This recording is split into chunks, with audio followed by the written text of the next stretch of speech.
Humans once chased prey animals until the animals collapsed from exhaustion. Today we circle a parking lot for 10 minutes to avoid a 30-second walk. Welcome back to the series where we take normal human behavior and ask a simple question. Why are we like this? Today, humanity's ongoing war against walking. For most of human history, movement wasn't exercise. It was survival. If you wanted food, you moved. If you wanted water, you moved. If you want to know what was over that hill, you moved. And in some cases, humans would literally chase prey animals for hours until the animals overheated and collapsed from exhaustion. Then humans won, which is honestly one of the strangest success stories in nature. Most predators are fast. Humans looked at speed and said, what if we are just annoyingly persistent? Our bodies are surprisingly good at endurance. We sweat efficiently. We can regulate our temperature well.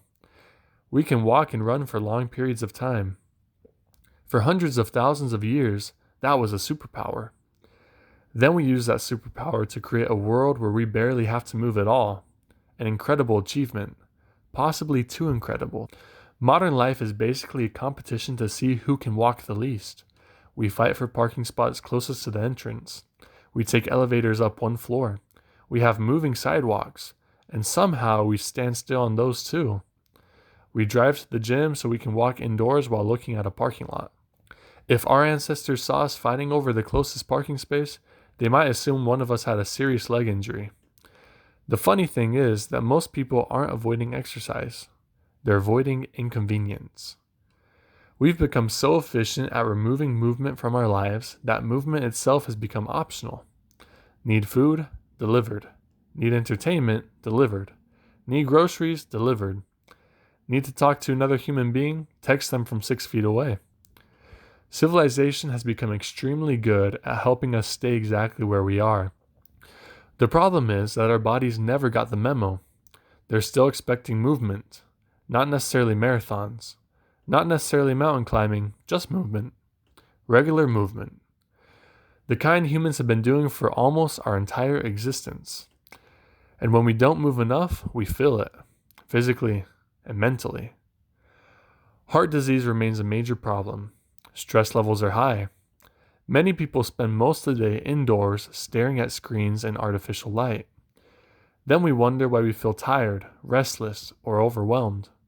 Sometimes the answer isn't complicated. Sometimes your brain just needs a walk.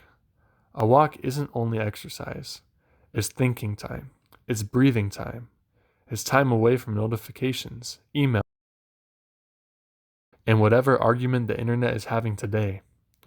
A sunrise walk, a sunset walk, a walk through the neighborhood, a walk through nature.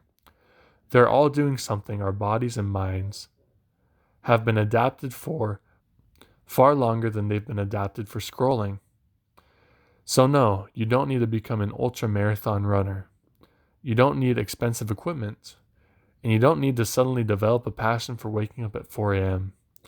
But maybe the next time you're tempted to avoid a few extra steps, take them. Take a little longer route. Park a little farther away. Spend a few minutes outside. Give yourself a chance to move.